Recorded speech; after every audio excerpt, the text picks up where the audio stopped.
এই যে দাদিমা, বাড়ি চলে এসেছি। আরে, নুডলস গুলা কই? কোথাও পড়ে গেল না তো? আমি খুঁজে নিয়ে আসছি দাদি, তুমি টেনশন করিও না।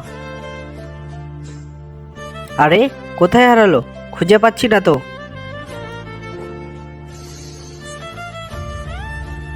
মায়ের তলে কি পড়লো এটা?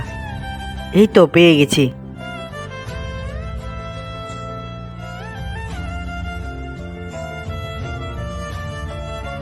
এই যে দাদিমা, পেয়ে গেছি। তুমি আর টেনশন করিও না, আজকে তোমাকে নুডলস বানিয়ে খাওয়াবো মজা করে।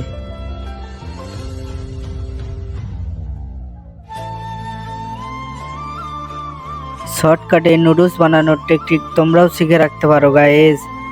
সেই জন্য চ্যানেলটিকে সাবস্ক্রাইব করে একটা হার্ট গিফট করে দাও। এই যে দাদিমা, গরম গরম নুডলস তোমার জন্য। অনেক বেশি মজা হয়েছে, চাইলে তোমরাও বানাইতে পারো এভাবে।